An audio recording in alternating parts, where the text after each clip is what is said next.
Some of you may wonder what exactly comes after you've had the crash. Now, some of you may have had a crash before and all this happens and you never even know it. Chances are you may never know what's happening behind the scenes after you've been involved in a crash, whether it's your fault or not. But this is the kind of stuff that you, probably your company, is going to see it along with the attorneys. You may never even know this is happening. But this is the kind of information, this is stuff that comes from the plaintiff's attorney, that I'll call the bad guy. Plaintiff's attorney is going to send this to your company and it'll be passed along to your attorneys, I'm sure. I'm writing to make sure that the trucking company preserves any and all physical evidence related to this incident. This is the spoliation letter.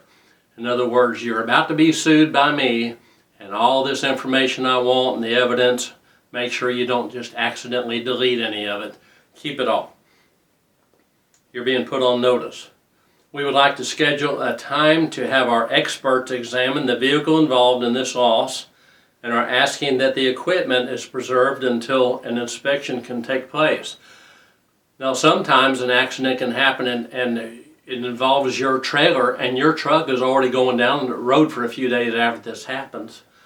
And the question is, you have to get with your attorney. Do you have to park your truck while you wait for this examination to be done? Get with your attorney on that. Have them work it back and forth. We'd like to schedule a time to have our expert examine the vehicle involved in this loss and are asking that the equipment is preserved until an inspection can take place.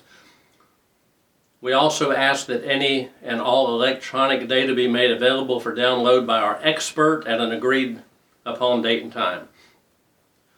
Please preserve any cell phone data, written materials such as witness statements, logbook, service time records, dispatch records, maintenance records, accident reporting records, driver hiring and employment records relative to the employee involved, any electronic data such as ECM, PCM, GPS data, cell phone communications. Please do not dispose of any of this material, as I expect that it will both be discoverable and admissible in any litigation. Anyhow, that's the spoliation letter. What's going to happen right now, you're going to get the interrogatories, requests for production of documents. This is something that if you're the owner or the safety director, you're going to get these and you're going to have to fill out so much of it. You're going to pass it along to the attorneys and the attorneys are going to touch it up, fill out some of it. They may change your answer. They may answer some of it you don't know how to answer. But here's the interrogatories.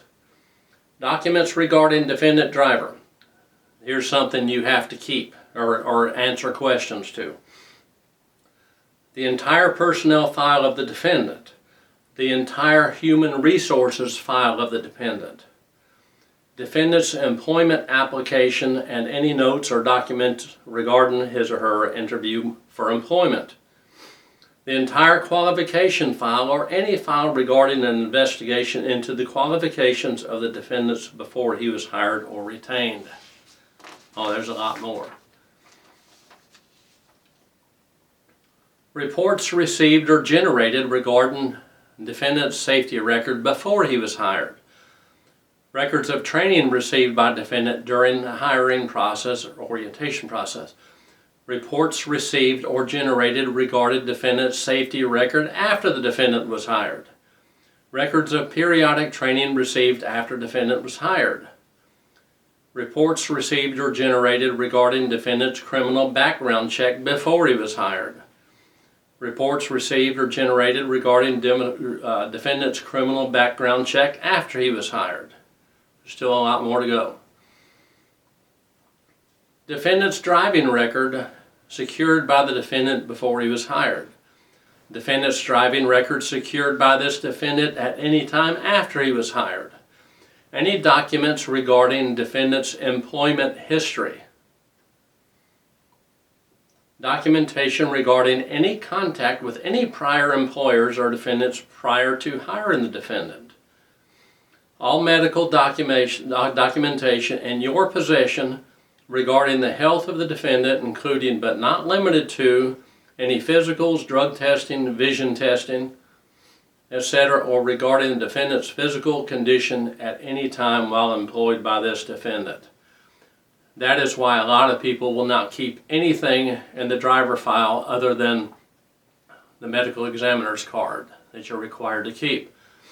Personally, I believe you need to keep the whole long forward and physical and everything else. If it's requested, just pass it along to the attorney. The attorney knows how to block anything that shouldn't be there. The record of road test. Any and all documents regarding any safety test taken by the defendant. The results of any safety test taken by the defendant. Any and all documentations regarding any reprimands, criticisms, or complaints as to defendant at any time he was employed by the defendant. A copy of the defendant's driver's license.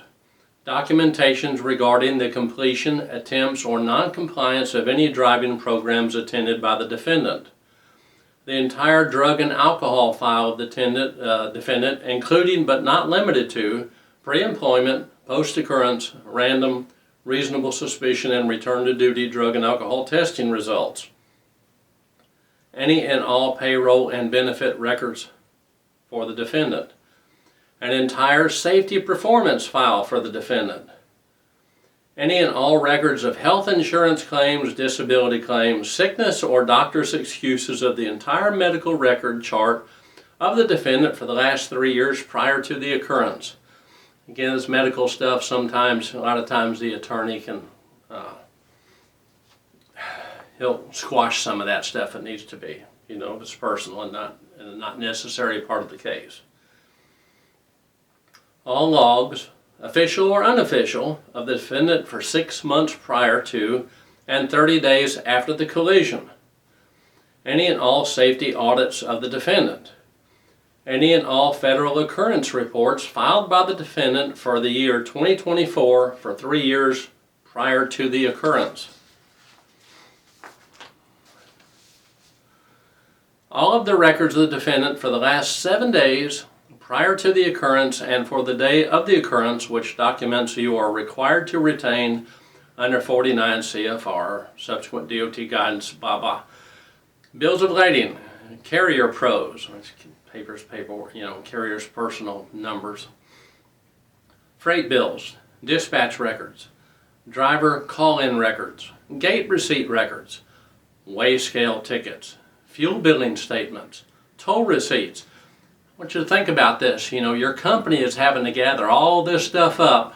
It takes hours and hours of man hours to dig this stuff up to provide, and a lot of times it's not over a very serious accident. It's just they want to very seriously sue you. The IRP registration plan receipts, International Fuel Tax Agreement receipts, trip permits, lesser serious settlement sheets if you're an owner-operator, port of entry receipts, cash advance receipts, delivery receipts, lumper receipts, interchange and inspection reports, overage, shortage, and damage reports, agricultural inspection reports, commercial vehicle, CVSA Alliance safety reports, occurrence reports, telephone billing statements, credit card receipts, driver fax reports, onboard computer reports,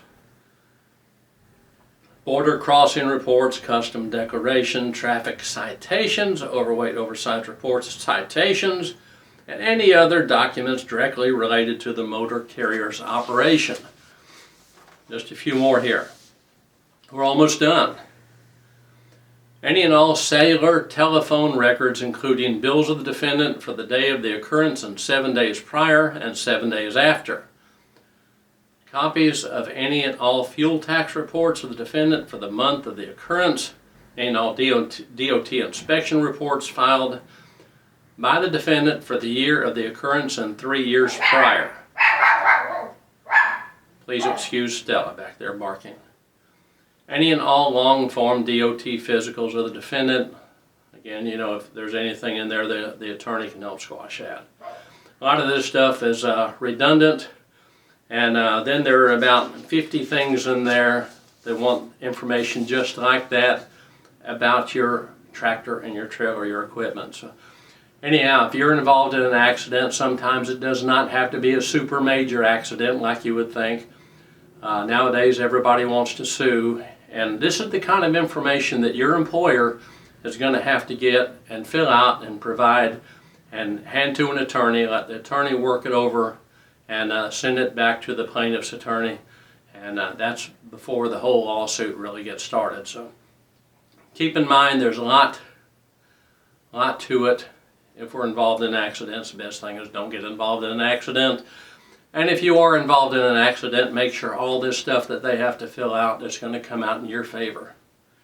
I'm Danny Drummond, tips and tales from a trucking safety director. See you next time.